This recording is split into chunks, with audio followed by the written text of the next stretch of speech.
When I first visited the QADW Royal Small Arms Factory pattern room at Enfield Lock during the late 1970s, the light and medium machine guns, rifles and edged weapons were housed on the upper floor of the double-storey historic old brick and wood panel structure. The handguns and submachine guns were displayed in a separate room at the rear of this building, which was also on the upper floor. The pistol and SMG room was accessed through the doorway, which is visible between the sword and bayonet cabinets, as illustrated in one of the initial slide transparencies shown here.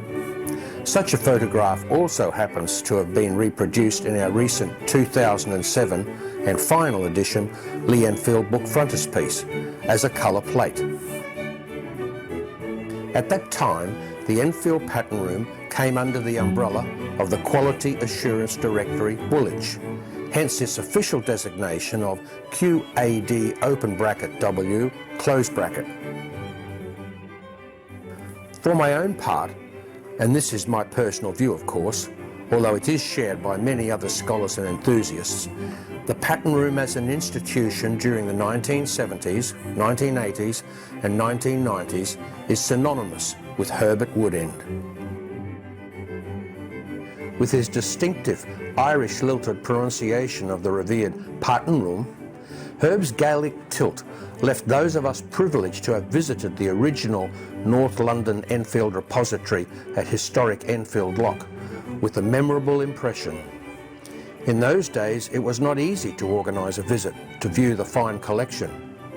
The same applied, although to a much lesser degree, for the ensuing Nottingham MOD, Ministry of Defence storehouse, although it was more like a citadel there rather than just a factory attachment.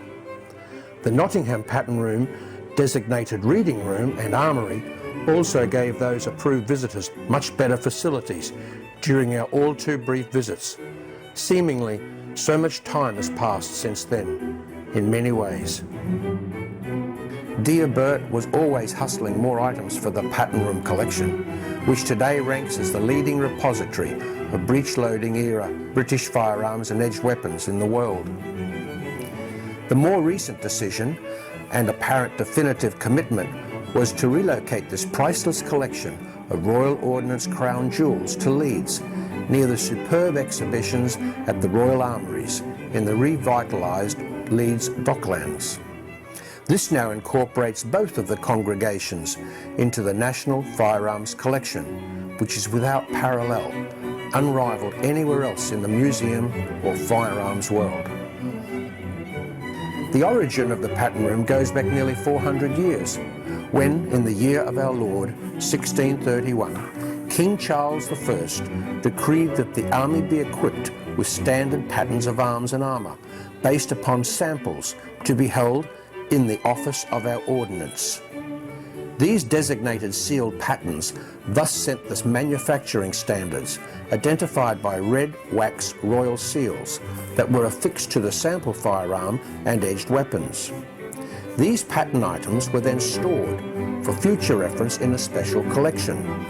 The term Pattern Room was applied to this collection because these were the patterns for production by the Ordnance Factory, as well as those Board of Ordnance appointed commercial contractors, the gun trade, sword and bayonet makers. In some cases, it may be concluded that there would have been more than the one sealed pattern for a particular item, in those cases where contracts were also let out to manufacturers other than the Royal Ordnance Factory. These sealed patterns were first maintained at the Tower of London.